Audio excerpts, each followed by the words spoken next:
Hello everyone, I'm Justina Paris and I welcome you all to this week's discussion of the weekly wrap up. इस video में हम discuss करते हैं इस हफ्ते के बहुत सारे interesting articles in a quick flashback. So let's start with the first article.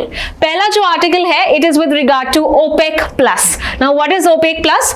OPEC plus is a grouping of oil exporting countries. Now let's firstly see the context of this. क्यों पढ़ रहे हैं ये? बिकॉज एक नया country इसमें शामिल हुआ है, and which is that country that has been a part of it? It is Brazil. So Brazil is a new member of OPEC plus.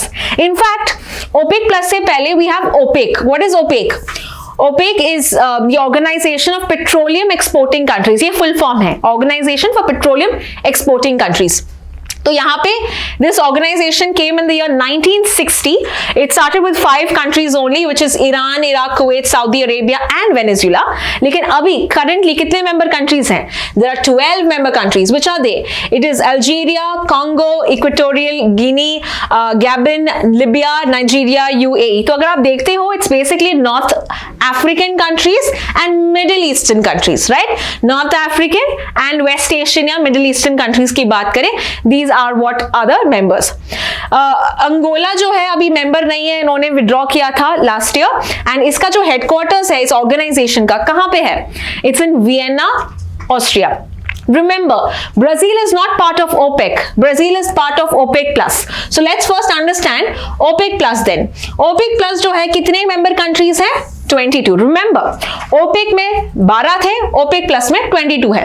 So these are also oil exporting, but जो OPEC का part नहीं है, right? They are those countries that are not part of OPEC, but they export oil. That is the meaning of OPEC plus. Now, why do they have this grouping?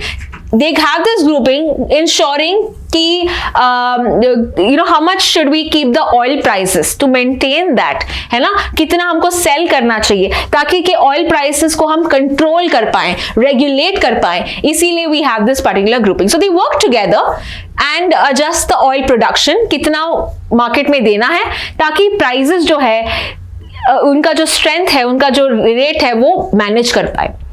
Totally, as I said, there are 22 countries जिसमें से 12 OPEC के countries हैं and बाकी के जो 10 countries, you can say बाकी के जो 10 countries हैं वो कौन से हैं? Azerbaijan, Bahrain, Brunei, Kazakhstan, Russia, Mexico, Malaysia, South Sudan, Sudan and Oman. And now we have the 23rd country अगर पूछा जाए, Brazil.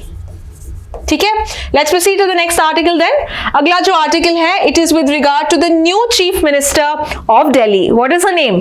Her name is Rekha Gupta.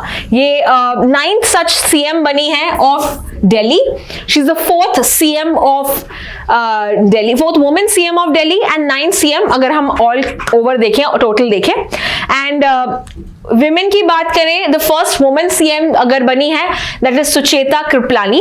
Delhi की अगर women CM, because Sucheta Kripalani जो है वो यूपी की पहली सीएम बनी थी, पहली महिला सीएम. बट अगर दिल्ली स्पेसिफिकली बात करें, दिल्ली की पहली महिला सीएम बनी है Sushma Swaraj. Okay, so these are some important facts that you can remember with regard to the new chief minister of Delhi, who is Rekha Gupta. पहली बार MLA बनी है, first time MLA who is now a CM. Let's understand the next article with regard to the chief election commissioner. नया chief election commissioner बना है, उनका नाम क्या है? उनका नाम है Gyanesh Kumar. So in fact he was an election commissioner, अभी ये चीफ इलेक्शन कमिश्नर बने हैं. एंड इनका जो अपॉइंटमेंट है ये पहली बार एक एक्ट के थ्रू आया था. What is this act? This is 2023 का act, chief election commissioners and other election commissioners appointment, conditions of service and terms of conditions, right? So यहाँ पे इसके अकॉर्डिंग कैसे अपॉइंटमेंट होता है क्विकली जान लेते हैं. फर्स्टली एक सर्च कमिटी होता है जो नाम डिसाइड करता है. तो ऐसे 5 नेम्स वो सिलेक्ट करता है. ये search committee is headed by the law commission. This search committee is headed by the law minister. Okay, not law commission, law minister. तो ये law minister नाम किसको फिर देगा? ये नाम देगा सिलेक्शन कमेटी को. सिलेक्शन कमेटी में कौन कौन होते हैं? सिलेक्शन कमेटी में होते हैं prime minister, leader of opposition और यूनियन मिनिस्टर, यानी कि नरेंद्र मोदी, राहुल गांधी एंड इस बार इन्होंने सिलेक्ट किया है अमित शाह को एज अ यूनियन मिनिस्टर. तो ये 3 फाइनली डिसाइड करते हैं कि कौन बनेगा next new chief election commissioner. Clear? President final appointment करता है, तो बेस्ड ऑन द रिकमेंडेशंस वो देते हैं, president is the one that appoints this. Let's proceed to the next article then. अगला आर्टिकल है चीफ इकोनॉमिक एडवाइजर के बारे में। तो अभी चीफ इकोनॉमिक एडवाइजर कौन है? चीफ इकोनॉमिक एडवाइजर यहाँ पे आप पिक्चर देख सकते हैं, इनका नाम है अनंत नागेश्वरन। इनफैक्ट अनंत नागेश्वर जो थे पिछले टर्म में भी वही थे, और अभी इनका बस टर्म एक्सटेंड किया है, यानी कि उनका टर्म खत्म होने वाला था 2025 में, बट एक्सटेंड किया है और 2 साल, यानी कि 2027 तक। Clear? Now coming to understand ये रोल क्या करते हैं चीफ इकोनॉमिक एडवाइजर। इनका काम बेसिकली पहले वो हेड करते हैं economic divisions of the department of economic affairs, जो मिनिस्ट्री ऑफ फाइनेंस के अंदर आती है। इनका मेजर काम इस डिपार्टमेंट का है इकोनॉमिक सर्वे बनाना। ये जो इकोनॉमिक सर्वे है ये बजट के पहले दिन आता है, यानी बजट अगर 1 फरवरी को आता है तो इकोनॉमिक सर्वे कब आएगा? 31 जनवरी में। ठीक है, that means it talks about the performance of the economy. इसके अलावा एडवाइस करना गवर्नमेंट को इकोनॉमिक पॉलिसी से रिलेटेड, ये इसका मेजर काम है। पहले चीफ इकोनॉमिक एडवाइजर कौन रहे हैं during the time of Jawaharlal Nehru? That is J Anjaria. तो ऐसे क्वेश्चंस भी आएंगे, please note it down. Let's proceed to the next one. Next article है डिपॉजिट इंश्योरेंस कवर। तो रिसेंटली एक बैंक फेलियर हुआ था। कौन सा है बैंक? महाराष्ट्र का हम देखते हैं new India bank cooperative bank है ये, जो डूब गया था। So in that case the context is कम कि डिपॉजिट इंश्योरेंस होना चाहिए। What is deposit insurance? Deposit insurance क्या होता है? डिपॉजिट इंश्योरेंस जब एक बैंक फेल होता है तो जो डिपॉजिटर्स का जो पैसा जमा है इसमें, ताकि वो पूरा लॉस ना उठाए, they are given some amount of money back. Some amount is given back in terms of जब बैंक फेलियर होता है। तो कितना पैसा वो वापस देते हैं? 5 lakh rupees. Okay, 5 lakh rupees is the amount that is given. In fact पहले तो 1500 हुआ था 1960s में। Of course that is increased 2020 में, जब पंजाब एंड महाराष्ट्र बैंक डूब गया था तब 1 लाख से 5 लाख बनाया था, एंड फाइनली अभी 5 लाख है। अभी कॉन्टेक्स्ट है कि 5 लाख से और भी बढ़ाना चाहिए, इसीलिए क्या है, गवर्नमेंट अभी चेक कर रही है। गवर्नमेंट अभी चेक कर रही है कि शायद हमको ये 5 लाख से भी और ज्यादा करना चाहिए। Now, which is the body that insures this insurance? Who gives this insurance? The name of the body is Deposit Insurance Credit Guarantee Corporation. Deposit Insurance and Credit Guarantee Corporation. ये एक डिविजन है RBI के under जो ensure करता है पैसे देना to the depositors जिनका फंस गया है, जिसका पैसे फंस गए हैं। So this is with regard to the deposit insurance. Let's understand the next article. Next article है IRDAI के बारे में, which is the insurance regulatory and development authority of India.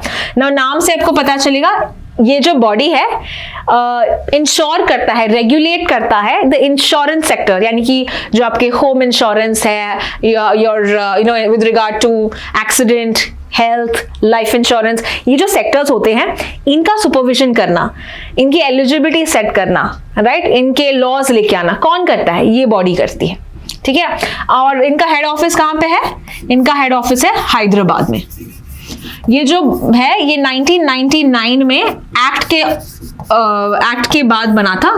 It was formally created in the year 2000. So act came in 1999, body was formed in 2000. Okay, now what is it happening now? This particular body has now created a 7-member committee.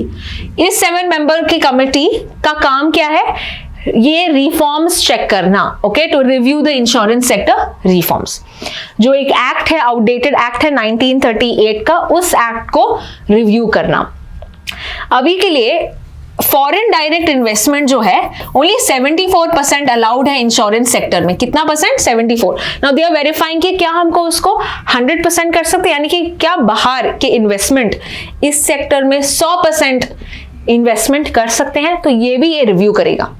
ये panel को chair कौन कर रहा है? इस panel को chair कर रहे हैं एसबीआई के फॉर्मर चेयरमैन जिनका नाम है Dinesh Khara. Dinesh Khara is the one that is basically heading this particular 7-member committee. Let's proceed to the next article then. अगला आर्टिकल है इंडिया कतार के रिलेशंस में. हमको पता है कि रिसेंटली द आमिर ऑफ कतार जिनका नाम है शेख तमीम बिन हमाद अल थानी, ये आए थे न्यू दिल्ली, हमारे प्राइम मिनिस्टर से मिले हैं and they have elevated their relations from partners to strategic partnership. अगर हम देखते हैं कतार एंड इंडिया के काफी अच्छे रिलेशंस हैं. हम डिफेंस की बात करें, we also have a number of defence exercise like the Dimdex, like the Zair Al Bahr, जो हमने आर्टिकल के आज के आर्टिकल्स में भी किए थे with regard to this. Apart from that Qatar जो है it is a number 1 exporter for India with regard to liquefied natural gas. इस आर्टिकल में हमने ये भी देखा था कि जो हमारा ट्रेड है अभी तक अबाउट $14 बिलियन है. ओके, और इसको हम डबल करना चाहते हैं, दैट मीन्स टू $28 बिलियन करना चाहते हैं. By which year? By 2030. Okay, Qatar भी इन्वेस्टमेंट ज्यादा करेगा, वो $10 बिलियन इन्वेस्टमेंट इंक्रीज करेगा इंडिया में. All of these important facts have been discussed with you and this is what you have to remember with regard to India Qatar. Qatar का जो capital कहां पे है? That is in Doha. Okay, Doha is the capital of Qatar. So this is some important aspects. Next हमने एक index भी देखा है which is called as the quality or the quality of public expenditure. Okay, now who gives this particular index? ये एक index है. तो ये इंडेक्स कौन देता है? ये इंडेक्स देता है RBI. Okay, now what is the aim of this index? Index का काम है चेक करना, इवेल्युएट करना how well the government spend करता है, कितना well government इसका spending कर रहा है. So RBI ने ये डेटा निकाला है and according to this particular data हमने ये देखा है कि as compared to 1991 से अगर हम चेक करें, currently we are doing it very well. जो हमारा expenditure है बहुत ही बेहतरीन है with regard to the government expenditure. This is what the current data that we have. Let's proceed to the next article. Olive Ridley turtles. Olive Ridley turtles की बात करें, ये जो एक smallest and the most abundant kind of sea turtles that we find, ये olive colour के होते हैं इसलिए नाम पड़ा है olive ridley. Now it is said कि 2 साल के गैप के बाद हम देख रहे हैं इतने सारे ऑलिव रिडली टर्टल्स. रिकॉर्ड थोड़ा है 6.5 लाख इतने ऑलिव रिडली टर्टल्स आए हैं. कहां पे? ओडिशा बीच में, that is they have come for mass nesting. Mass nesting का मतलब क्या है? मास नेस्टिंग का मतलब है जब बहुत ज्यादा मात्रा में animals are coming to lay their eggs, right, to breed, जिसका मतलब है मास नेस्टिंग. और इस मास नेस्टिंग को कहते हैं arribada. The name of the mass nesting for olive ridley, arribada. हम देखते हैं यहाँ पे जो IUCN स्टेटस है ऑलिव रिडली का क्या है? It is vulnerable and they only come in which coast? They are coming in the Odisha coast only. So that is the specific nesting site that we find. हमने देखा है coast guards ने एक operation start किया था. Operation का नाम है ओलिविया. ओके, ये ऑपरेशन का नाम ओलिविया है बेसिकली टू इंश्योर और protect these olive ridley turtles. Okay, इनको प्रोटेक्ट करने के लिए कोस्टल गार्ड्स और दूसरे फॉरेस्ट डिपार्टमेंट्स एंड फिशरीज ने ये ऑपरेशन स्टार्ट किया था इन टर्टल्स को प्रोटेक्ट करने के लिए. So that is with regard to olive ridley turtles. Next is Lokpal के बारे में आर्टिकल हमने देखा है. What is the Lokpal article? Let's understand. Lokpal का जो काम है ये इन्वेस्टिगेट करना होता है करप्शन के charges against major officials, right. ये लोकपाल का काम है जो आया था एक्ट के थ्रू 2013 में. So we have the Lokpal and the Lokayukta act 2013. इसमें कौन से ऑफिसर्स का करप्शन चार्जेस चेक कर सकते हैं, इन्वेस्टिगेट कर सकते हैं? We have prime minister, we have ministers, मतलब यानी कि दूसरे काउंसिल ऑफ मिनिस्टर्स. इसके अलावा मेंबर्स ऑफ द पार्लियामेंट का भी चेक कर सकते हैं. दूसरे IAS officers, group A, group B, group C, group D, ऐसे ऑफिसर्स का भी ये वेरिफिकेशन और सब इन्वेस्टिगेशन कर सकते हैं. अभी आर्टिकल ये था कि उन्होंने लोकपाल ने एक और ऐड किया था. किसका नाम? They added with regard to high court के जजेस, जिसपे सुप्रीम कोर्ट ने बोला कि हाई कोर्ट के जजेस, ये जो ऑर्डर आपने दिया है इस पे स्टे लगाया कि हाई कोर्ट के जजेस इस पे नहीं आएंगे। ये जो आदेश दिया है आपने लोकपाल ने आदेश दिया कि हाई कोर्ट के जजेस भी आएंगे इस जुरिस्डिक्शन में, ये सुप्रीम कोर्ट ने अभी बंद किया है, स्टे किया है। तो ये हमने अभी तक देखा था लोकपाल के बारे में। पिनाकी घोष जो थे पहले हाई कोर्ट पहले लोकपाल जो थे, दैट इज पिनाकी घोष, 2019 में वो बने हैं। And now we have justice Ajay, right, justice Ajay जो है Manikrao, he was basically now the current Lokpal. तो ये हमने रिसेंट एक्ट्स और आर्टिकल्स में देखा है। Let's proceed to the next article. Next article है माइक्रोसॉफ्ट का एक चिप है जिसका नाम है मजोर्ना 1। तो ये किस कंपनी का है? माइक्रोसॉफ्ट का है। इन्होंने कौन सा चिप किया है? Quantum chip. क्वांटम चिप किसके लिए यूज है? क्वांटम कंप्यूटिंग के लिए यूज है ना। क्वांटम कंप्यूटिंग हमने देखा है कि used for fast operations, complex operations को सॉल्व करने के लिए क्वांटम कंप्यूटर्स का इस्तेमाल होता है। सो इसमें जो फंडामेंटल यूनिट होता है इसका नाम क्या है? Qubits. Qubits are the major units that are used in quantum computing.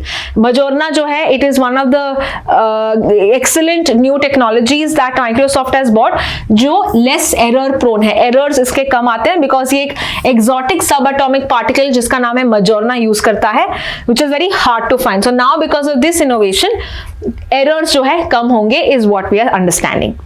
Let's understand next article. अगला आर्टिकल है article 101 clause 4। What is this article? हमने देखा है कि जो मेंबर ऑफ पार्लियामेंट है जिसका नाम है अमृतपाल सिंह, अभी ये जेल में है, राइट। तो ये जो है बिकॉज वो जेल में है, वो सेशंस अटेंड नहीं कर रहे हैं, and that is where we have this article that is कम कि अगर कोई member of the parliament attend नहीं कर रहा है for how many days? For 60 days, तो इनका सीट वेकेंट हो सकता है। अगर 60 दिन के अंदर 60 दिन अगर वो अटेंड नहीं करते कॉन्जिक्यूटिवली, दैट मीन्स इनका जो सीट है वो एब्सेंट, वो वेकेंट ठहराया जाएगा।